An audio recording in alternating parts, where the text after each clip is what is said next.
C'est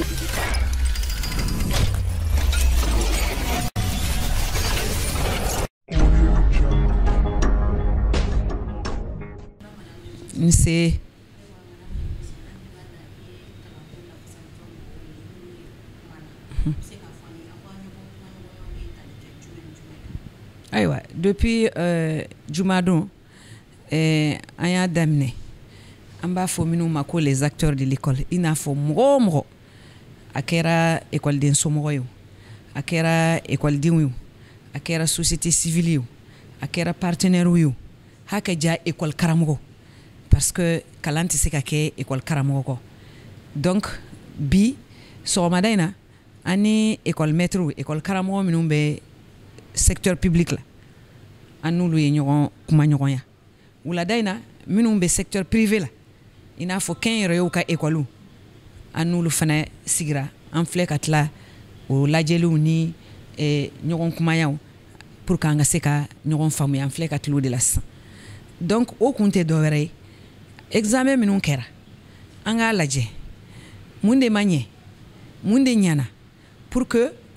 examen nataw i n'a fɔ n'ala y'an si jɔ ka san wɛrɛ examen kɔnɔ o ka se ka kɛ misali ye min b'a to minnu ma ɲɛ an ka segin olu kan an ka fɛɛrɛ ɲini min b'a to o baaraw bɛ ɲa aw b'a dɔn ni examen sera namaraw ani kalabantiyaw ani fɛn caman caman de bɛ examen ninnu n'an b'a fɔ a ma ko fuites faux sujets fraudes a bɛɛ de b'a kɔnɔ donc pour que ka olu kɛlɛ surtout o ye kelen ye a filanan école min bɛna dayɛlɛ 1er novembre aw hakilinata ye jumɛn y'a la donc école karamɔgɔw société civile an ye minnu rencontre fo sisan parce que fo ka taa se jumadon ma an kɔni bɛ rencontre la saw donc bɛɛ y'i hakilinata di an n'u ye kuma minnu fɔ an ye kuma falen falen minnu kɛ vraiment a y'a nimisi wasa parce que bɛɛ y'i ta fɔ a bɛ ɲɛ cogo di a tɛ ɲɛ cogo di anw yɛrɛ anw hakilinata ani an ka laɲininiw olu bɛ se ka sabati cogo min na o kumaw a bɛɛ de munumununa o kuma ninnu kan donc o ye ko ye min bɛ anw hakili sigi k'a fɔ ko n'an ye ɲɔgɔn kuma ɲɔgɔnya an bɛ se ka ɲɔgɔn faamuya ayiwa don nataw fana na gouvernement fana a sigilen don n'a ye k'a fɔ ko a bɛna école karamɔgɔ minnu bɛ baarabila la k'olu wele pour que an ka ɲɔgɔn kuma ɲɔgɔnya pour que an ka ɲɔgɔn faamuya pour que école ta min bɛna kɛ a kana fɔ maa si kɔ bɛɛ ka kɛ yan donc o ko ninnu o bɛɛ de bɛ sen na an hakili la ni ala sɔnna a bɛ ɲɛ welewele min bɛ yen c'est que an bɛ waati min na a waati ka gɛlɛn jamana ma kosɛbɛ yɛrɛ de parce que mais n hakili la ni gɛlɛya sera yɔrɔ dɔ la a bɛ na ni miiri ni miiri sera yɔrɔ dɔ la a bɛ na ni dilali parce que dilali tɛ se ka kɛ ni min miiri a bɛ se ka kɛ cogo min na an filɛ yɔrɔ min na bi Mali b'a yɛrɛ kelen de ka bolo kan an bɛ ala bolo an b'an yɛrɛ bolo an bɛ se k'an yɛrɛ bɔ bolo la cogo di an ka laɲiniw an bɛ se k'u sabati cogo di f'an k'an bolo di ɲɔgɔn ma de bɛɛ k'i ta to yen i ka sokɔnɔ ko i yɛrɛ ye ko bɛɛ ko to yen an ka jamana in lajɛ an k'an tɛgɛ di ɲɔgɔn ma bɛɛ maliden bɛɛ walasa an bɛ se ka fanga sɔrɔ défi minnu bɛ yan nɔ minnu présentelen don anw na sisan i n'a fɔ gɛlɛya minnu bɛ yen an bɛ se k'an sago olu kunna cogo min na donc f'an ka bɛn kelen ma f'an k'an bolo di ɲɔgɔn ma donc weleli de bɛ ka taa min ye ne ta ye o ye école ko ye école ko o ye jamana bɛɛ de kunko ye donc a tɛ se ka ɲɛ cogoya si la ni mɔgɔ ni e de jɔyɔrɔ bɛ école ko la ne ma n'a ka na i hakilinata di an k'an bolo di ɲɔgɔn ma pour que an ka se ka n'i y'a ye jamana école de don kalan de don o dun o bɛ daminɛ kabiri san 3 fo ka taa se dan yɛrɛ tɛ mɔgɔ si la ni kalan na donc il faut que n bɛ welewele min bila ka taa ka se lase mɔgɔw ma école karamɔgɔw écoleden somɔgɔw école administration gouvernement bɛɛ ka wuli k'i jɔ an k'an tɛgɛ di ɲɔgɔn ma walasa an bɛ bɔ nin gɛlɛya ninnu kɔnɔ.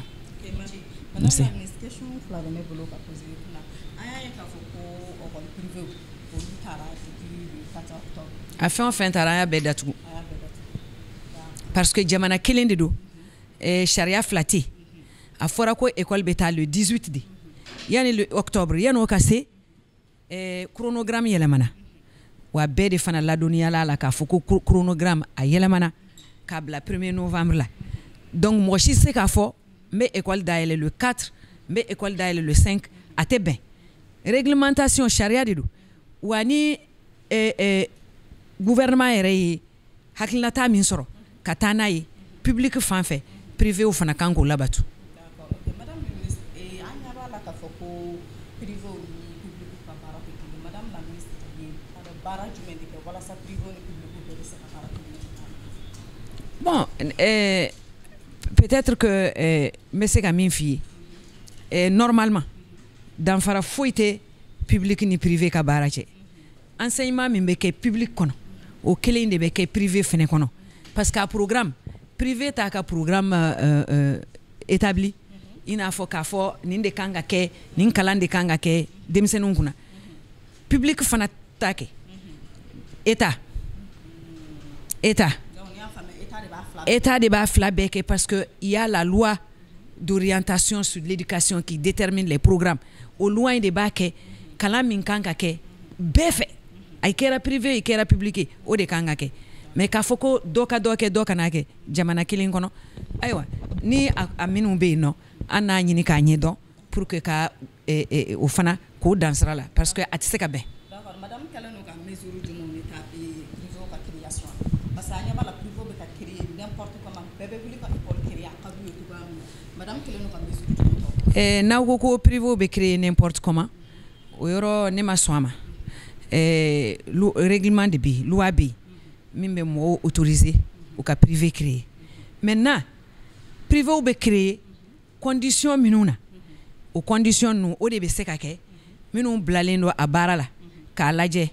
ekɔliso yɛrɛ jɔcogo a bɛ kɛ cogo min na u bɛ ekɔlidenw reçoit cogo min na u bɛ ekɔli karamɔgɔ minnu ta fiɲɛ na se ka bɔ o yɔrɔ de la sinon o baara ninnu a caman de jɛngɛnen don ayiwa bi na k'a fɔ ko département na éducation nationale la an t'a kalama an b'a kalama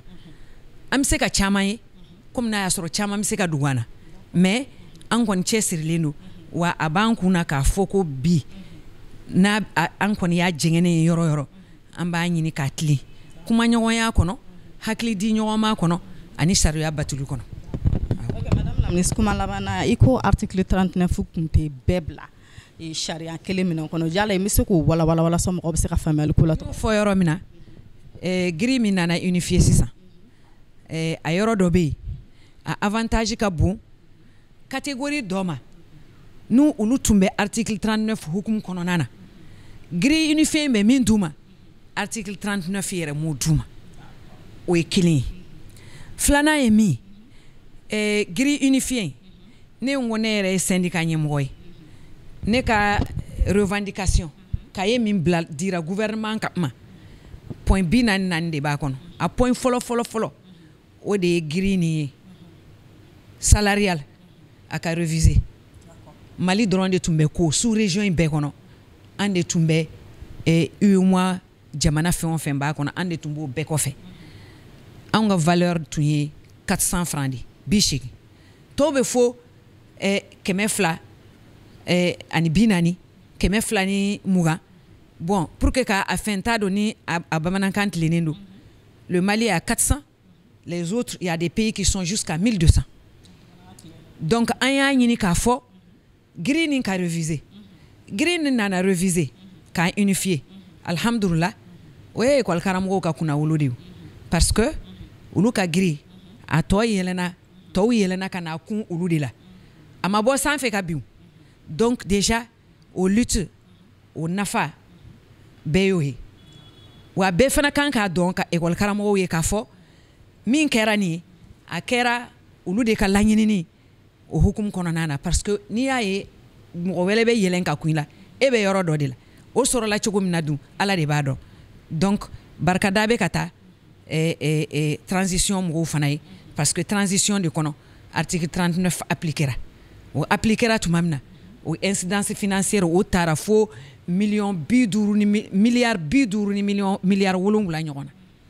D'accord, madame ko ko article 39 appliqué la nya bala ka fo ko école karamago kun banunu ka do classe kono article 39 appliqué lin ko la I ko fana tugun ho école bena ta le 1er novembre yali ni école karamago be benunu akama 1er novembre ta normalement état de be rentrée scolaire aller de bo fixer an yo de ke wa nga baradi maintenant école karamago kuma ɲɔgɔnya minnu mina daminɛ ndalen b'a la k'a fɔ ko ni ala ni kira sɔnna an bɛ bɛn kelen ma inshallah an ka laɲini de y'o ye inshallah ala b'an dɛmɛ parce que école karamɔgɔw b'a dɔn u b'u jɔyɔrɔ dɔn kalan ta fanfɛla la n'olu tɛ yen kalan tɛ se ka kɛ donc o kosɔn u denw kosɔn peuple yɛrɛ bɛɛ kama olu fana ye denfaw de olu fana ye école karamɔgɔ somɔgɔw école den somɔgɔw de école karamɔgɔw caman denw ye DEF kɛ caman denw ye bac kɛ caman denw ye examen tɔw kɛ donc an bɛɛ kungo de don n hakili la ŋaniya ɲuman kɔni min bɛ gouvernement kɔnɔ ka na yiru la n hakili la an bɛ se ka an ka di ala ma an bɛ se ka fo ka bɛn kɛ ni ala sɔnna kumakan laban jumɛn b'i bolo ka fɔ école karamɔgɔw ye école karamɔgɔw n y'a fɔ ka ban n k'u jɔyɔrɔ ka bon école ko la n'i y'a mɛn école classé école karamɔgɔ de bɛ yen n'i kɛra fɛn o fɛn karamɔgɔ de y'i kalan an jɔlen filɛ nin ye yan n'a y'an ka karamɔgɔw ye an b'a ɲɔngiri de k'u sen minɛ école karamɔgɔ o baara in hakili la baara tɛ diɲɛ na min bɛ tɛmɛ école karamɔgɔya kan baara min don i y'a ye fɛn o fɛn bɛ yan n'a bɔra ne yɛrɛ la i syndicat o ministère département yan mɔgɔ mɔgɔ b'a la a bɛɛ ye école karamɔgɔ de y'an kalan karamɔgɔ an b'a deli aw fɛ aw kana aw denw kalan aw kana aw dɔgɔninw kalan aw kana faso kalan. Merci madame la ministre.